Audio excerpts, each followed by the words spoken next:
DEVoice. DEVoice. DEVoice. DEVoice. DEVoice. At the very outset, entrepreneurship is about culture. To fuel this mindset, entrepreneurs must be trained. As the UM6P motto goes, empowering minds. Entrepreneur Academy is the first catalyst on this mission to enhance entrepreneurial skills, whether they are students or young entrepreneurs. In the competitive landscape of 2023, the program garnered an overwhelming response with over 700 applicants. Among the multitude of aspirants, 250 individuals emerged as the chosen ones, completing the intensive training provided by the Academy, gathering over 130 passionate African youths from Morocco, Senegal, Ghana, and beyond.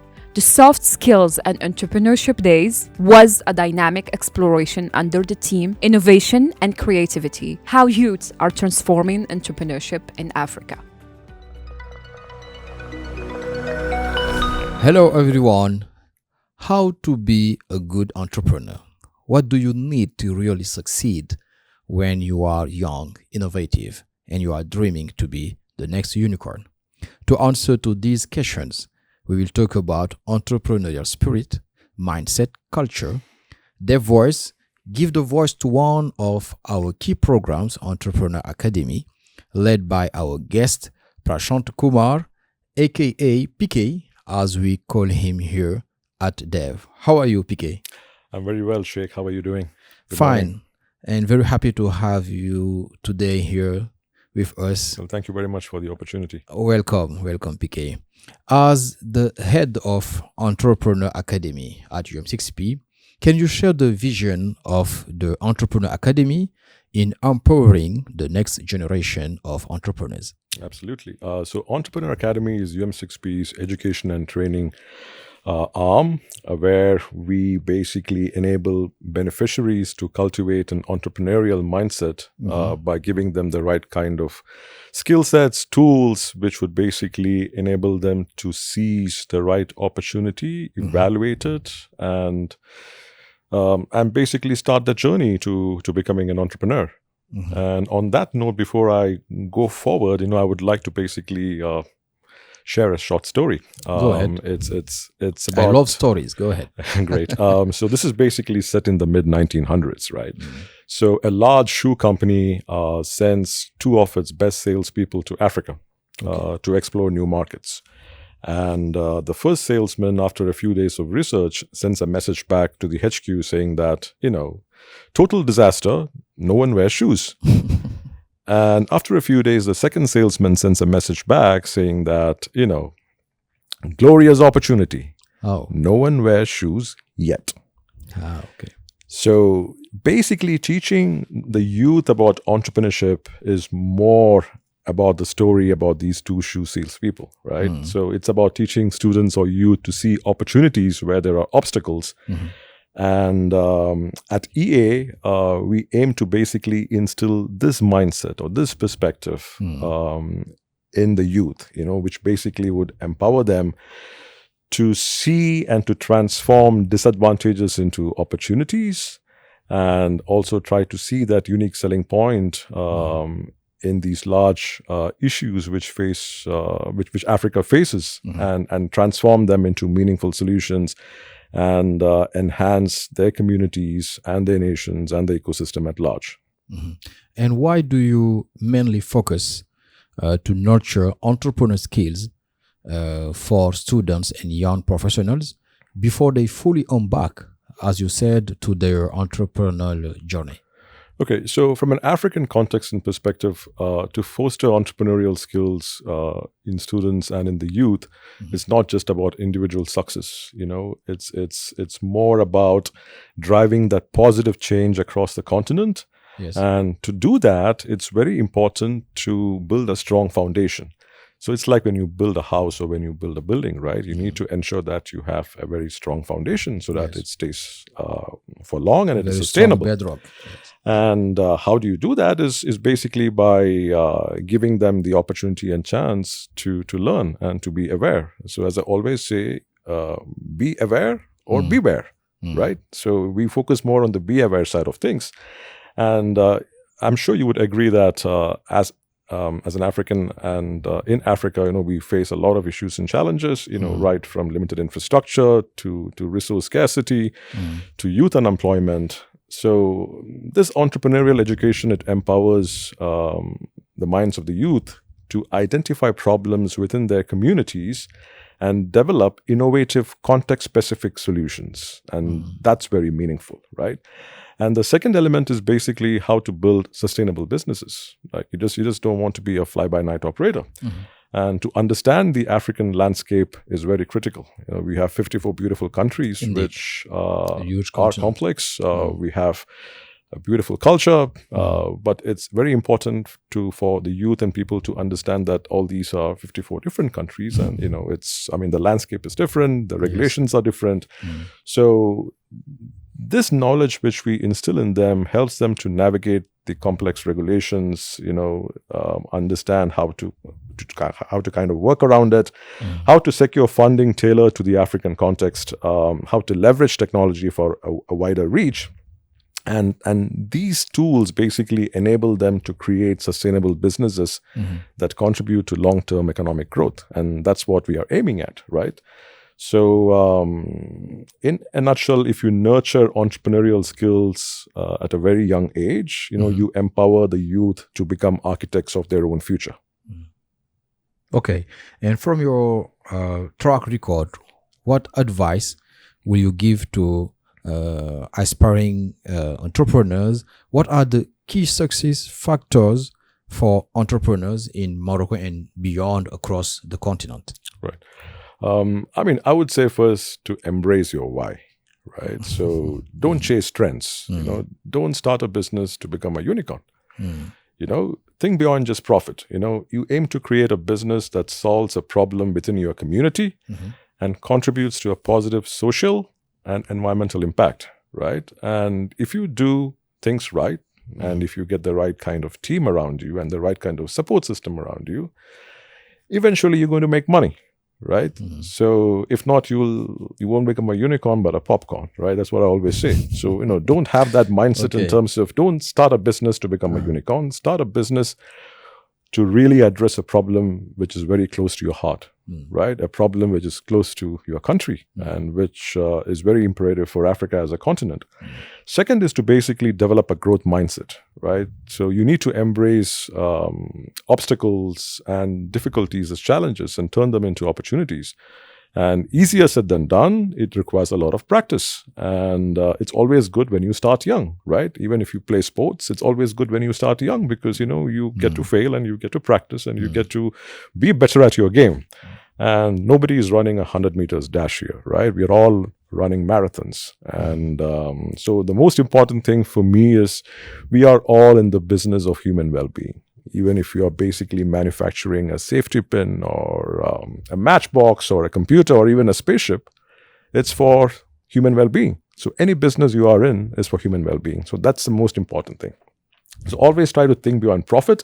Economics is important, obviously, because if you have to look into the business elements of it, yes, money does matter. But then what matters most is the kind of impact you would create with your business and how that would empower people in your community and your nation.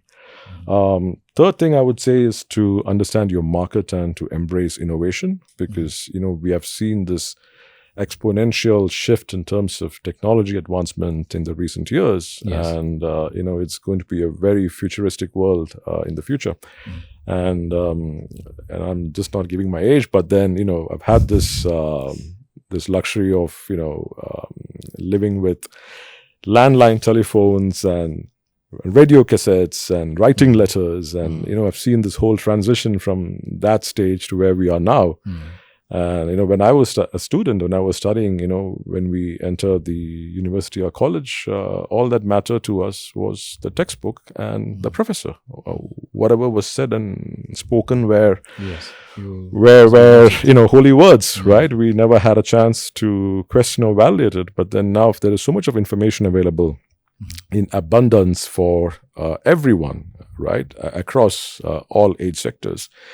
And I would encourage the youth to basically take advantage of it. I mean, they have excellent support systems all around. So you have entrepreneurship support organizations, you have incubators, you have accelerators, you have academic institutions which focus on entrepreneurship.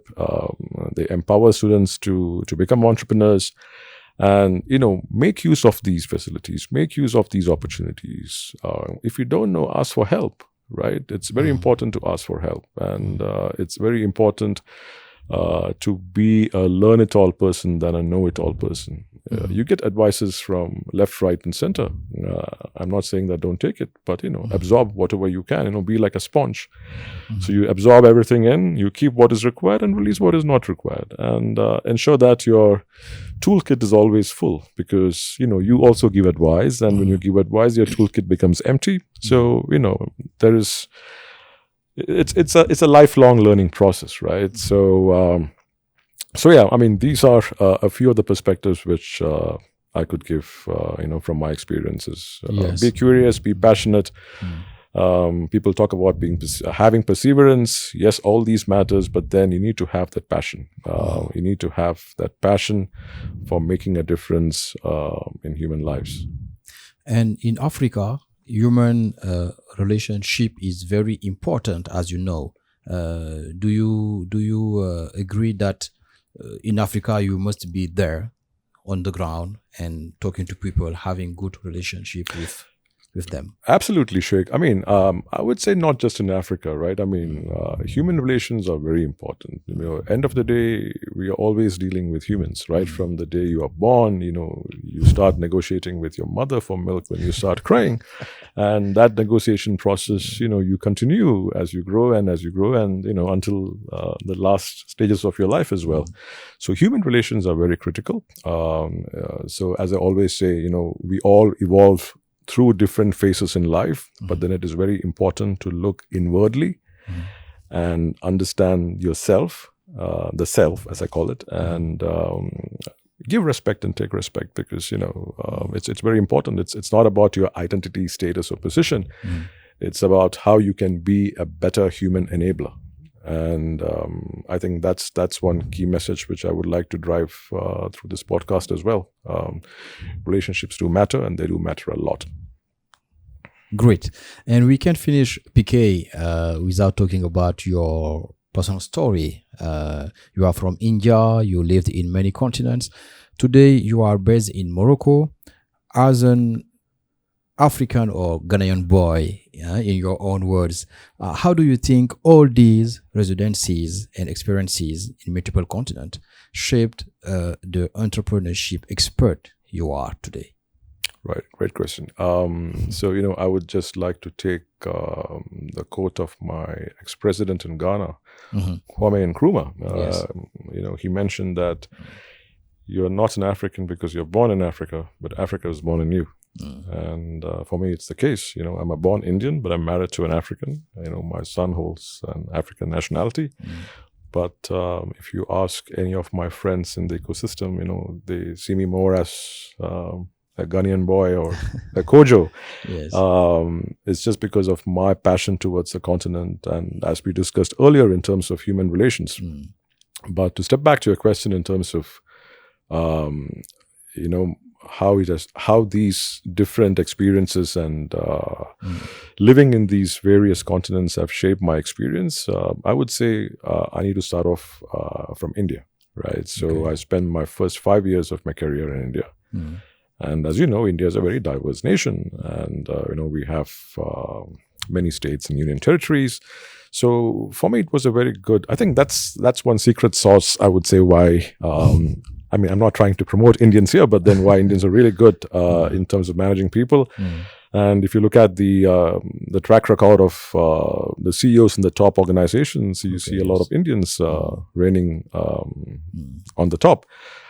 Because we are so diverse, and when you start your career itself, you get to engage and interact with people from other states, it's different cultures, and it gives you a very solid foundation, as we spoke about earlier, in terms of how to navigate your way between conflicts, how to be inclusive, how to basically take feedback, how to give constructive feedback back, all these elements, right? And so I would say my initial 5 years in India has been fantastic.